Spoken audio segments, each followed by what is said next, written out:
Alright, welcome you guys to another Vicrez video for the install. Today we have the Vicrez Aero package vz102450, and it comes with your side splitters, front splitters, and rear diffuser. And you can order in any different vinyl as you want. Today we have the gloss carbon fiber, and then you could also order with the trim, which is red today, but you can choose any color that you want. So also for your front splitter, you can order your customized rods. Like in this case, we have the red one, and you can choose any color from green, I think, blue, black. You could also check it up in the website.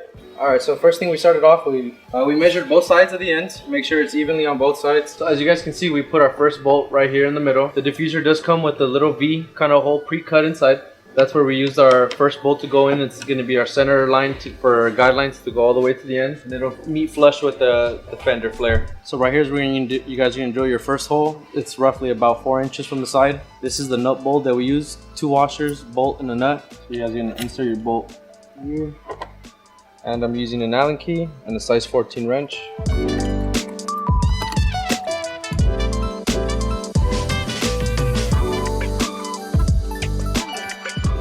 So now we're going to be installing the support rods. We found it much easier and convenient. Make a small little drill hole right here. It's the best point to get a good 2.5 inch from the diffuser. Gives it a good length, and one of the strongest points just to make sure it doesn't move or move during wind. This is an optional process to go with.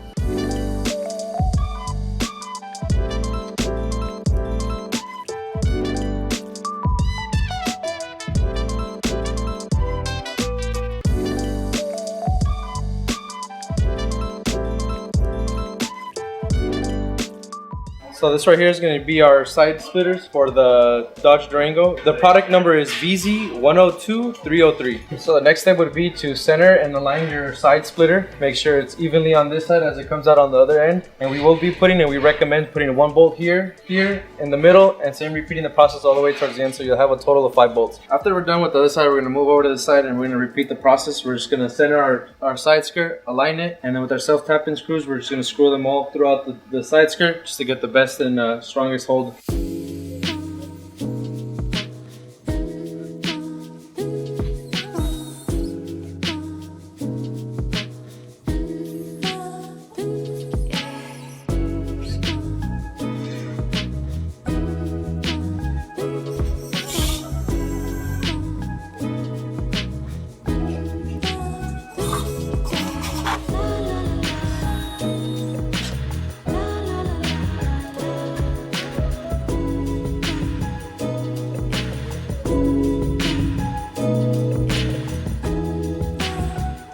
After we finish the side skirts, we're going to move over to the back and we're going to install our rear diffuser. It's coming out with 4 little fin plates right here. It's going to be about this big. So first we're going to start off by centering and aligning the center part of the center plate of the rear diffuser. Make sure it's evenly aligned so when you set it up, it's going to look pretty good. So what we did over here, we measured the whole center plate is measured at 28 inches. Each fin is separated by 4.5 inches. And we did squeeze in the measuring tape so you guys can see, and it keeps it easier to keep it aligned. We use tape to make sure so when you remove these fins, you'll be able to see where it's still at. So these are our L brackets that we're going to be using. We usually suggest to separate them by 2 inches. Putting them like this. Having it on the bottom side of the diffuser to make sure that it's not showing. And we'll be using these nuts and bolts right here. As you can see, we use the tape right here to line it up and make sure we keep it straight. We did use a marker to mark it where our 3 existing holes will be for the L brackets. Each of them separated by 2.5 inches.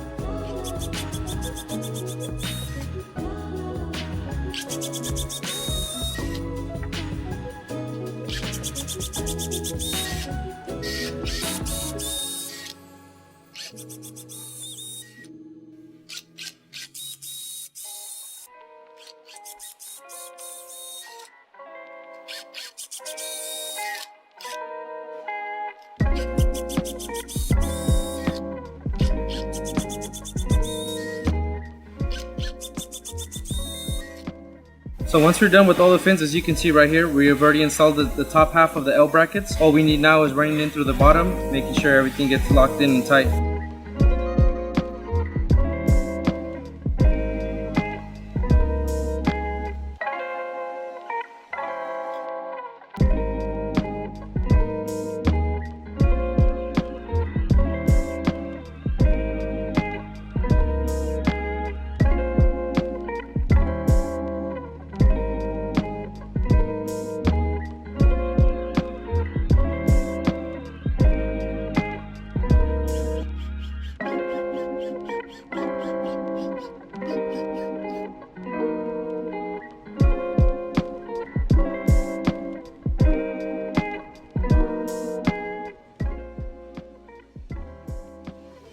can see, we used a little bit of tape and some plastic clamps in the back to hold it, the rear diffuser to the rear bumper. We are gonna start drilling holes. We are only drilling holes to the back bumper part. We're not gonna be drilling to this middle axis right here, just because it does have a few connections in the tow hitch right there.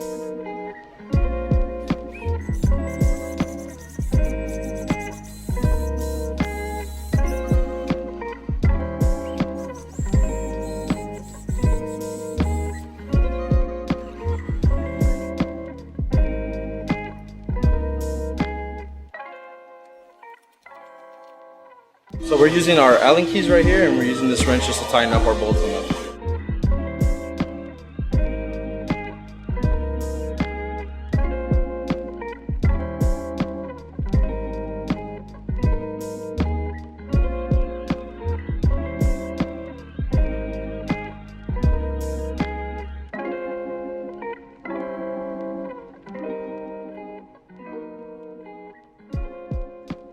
So for extra support, we're just going to add another bolt about 2.5 inches over to the right, just to add extra support, make it stronger, so when it's driving, it's not going to be bouncing around, no wind effect, anything like that.